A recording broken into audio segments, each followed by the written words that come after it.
சிந்து வந்து ஓடி வந்து பேப்பரை காட்டுறாங்க. ரொம்ப சந்தோஷப்பட்டு காட்டுறாங்க. அதை பார்த்து வந்து செமையாக டென்ஷன் ஆயிடுறாரு நம்ம சிவா. சிவா வந்து அந்த பேப்பரை வந்து அப்படியே பார்த்துட்டு, இது என்னன்னு உனக்கு தெரியுமா? என்ன வேலையிலேருந்து 6 மாதம் சஸ்பெண்ட் பண்ணியிருக்காங்க. யாரால தெரியுமா? ஒன்னால தான் அப்படின்னு சொல்லிட்டு பலார்னு அறையிறாரு. உடனே சிந்து வந்து என்ன பண்ண தவிக்கிறாங்க. டாக்டர், நீ சொன்னது உண்மை? ஆமாம், நான் சொன்னது உண்மை தாண்டி. எல்லாம் ஒன்னால தான். நீ என் வாழ்க்கையை கெடுத்து குட்டிச்சோராக்கிட்ட.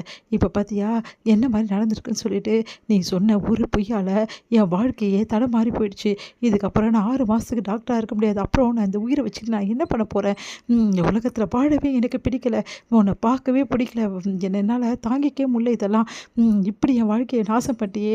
இதுக்கு நீ என்ன ஒரே நிறைய மேலே அமைச்சிருக்கலாம். பேசாமல் உன் கையால் பேசாமல் ஏதாவது ஒன்று பண்ணிட்டுருக்கலாம்ல. நான் வந்து உனக்கு கிடைக்க மாட்டேன்னா அதை விட்டுட்டு இப்படி என் வாழ்க்கைக்கு வந்து பண்ணிட்டியே. டாக்டர் தாண்டி என் தொழில் தாண்டி என் வாழ்க்கையே. அது தாண்டி எனக்கு எல்லா தெய்வமே. ஆனால் அதை என்கிட்ட எல்லாம் பண்ணிட்டல. நீ நீ பண்ண வேலைக்கு கண்டிப்பாக அனுபவிப்ப அப்படின்னு சொல்லிட்டு அங்கேருந்து கிளம்புறாரு. டாக்டர் டாக்டர் பின்னாடி வருவாங்க. வந்து சிவா வந்து ரொம்ப டென்ஷனாக கிளம்புறாரு. அதை பார்த்துட்டு அன்னபூர்ணி எல்லாருமே என்ன ஆச்சு அப்படின்னு சொல்லிட்டு கேட்குறாங்க. இந்த மாதிரி நடந்த விஷயத்த வந்து வந்து சொல்கிறதுக்காக சிந்து வராங்க. அப்போ கரெக்டாக வந்து அழுதுகிட்டே இருக்காங்க சிந்து. அப்போ பார்த்துட்டு என்ன ஆச்சுமா? ஏன் சிவா கோமா போகிறா? நீ ஏமா அழற? என்ன காரணம் அப்படின்னோடனே உடனே அந்த டைமில் பைரவி வராங்க. சிந்து ஏன் அழறாளா? ஏன்னா டாக்டருக்கு வேலை போயிடுச்சு அப்படின்றாங்க. அது கேட்டு அதிர்ச்சி அடைகிறாங்க. நீ என்னம்மா சொல்கிற? ஆமாம், பின்ன கொஞ்சம் நெஞ்சம் வேலையை பண்ணியிருக்காரு அவர். பிற வேலை போகாமல் எப்படி இருக்கும்? மெடிக்கல் கவுன்சிலிங் அவர் மேலே ஆக்ஷன் எடுத்திருக்காங்க. இந்த மாதிரி ஒரு பொண்ணை வலுக்கட்டாயமாக தூக்கிட்டு போய் கல்யாணம் பண்ணால் சும்மா விட்டுவாங்களா?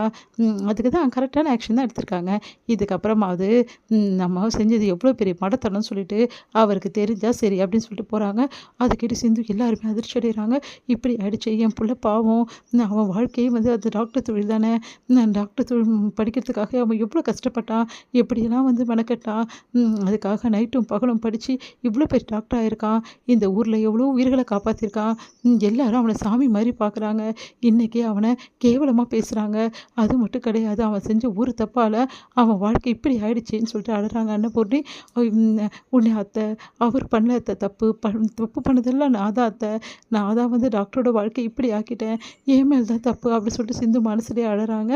அடுத்து வந்து இங்கே என்ன பண்ணுறாரு, வீட்டுக்கு வர மாட்டேங்கிறாரு நம்ம சிவாவை தேடி ஒன்றும் புரியாமல் எல்லாருமே அலையிறாங்க. இன்னும் வரலையாம்மா? இல்லை அத்தை, இன்னும் வரல அப்படின்றாங்க. சிந்து வந்து நைட்டெல்லாம் வந்து காத்துட்ருக்காங்க. சிவா வராமல் ஒன்றும் புரியாமல் யோசிச்சுட்ருக்காங்க. என்ன பண்ணுறதுனே தெரியாமல் தவிச்சிட்ருக்காங்க. எங்கடா போனா சிவா? அதான் தெரில எனக்கும் அப்படின்னு சொல்லிட்டு ஆர்வமாக சொல்லிட்டுருக்காரு. இதுக்கப்புறம் என்ன பண்ணுறது? அதான் வேலை வெட்டி எதுவும் இல்லையே அவருக்கு. அவர் பண்ண வேலைக்கு தான் அவர் அனுபவிக்கிறாரு. என் அக்கா எப்படிலாம் துடிச்சிருப்பா, எல்லாரும் முன்னாடி எவ்வளோ கஷ்டப்பட்டிருப்பா. என் குடும்பம் எப்படிலாம் கஷ்டப்பட்டிருக்கோம். ஒரு ஒரு நிமிஷமும் என் குடும்பத்தை துடிக்க விட்டார்ல, கதற விட்டார்ல. என் வாழ்க்கை இந்த மாதிரி ஆனதுக்கு நான் இப்படி கஷ்டப்படுறதுக்கு யார் காரணம்? எல்லாத்துக்கும் சிவா தானே காரணம். அவ்வளோ வந்து பண்ணிவிட்டு இன்றைக்கி அவருக்கு ஒன்று நான் மட்டும் துடிக்குதா? அடுத்தவங்களுக்கு வந்தால் அது வந்து தக்காளி சட்னி, தனக்கு வந்தால் மட்டும் ரத்தமா? அதே மாதிரி தானே உங்கள் தம்பிக்கு இருக்குது. இன்றைக்கி உங்கள் தம்பிக்கு எப்படி துடிக்குது அதே மாதிரி தானே எங்கள் குடும்பத்துக்கும் இருக்கும். என் அக்கா என்ன பாவம் பண்ணா?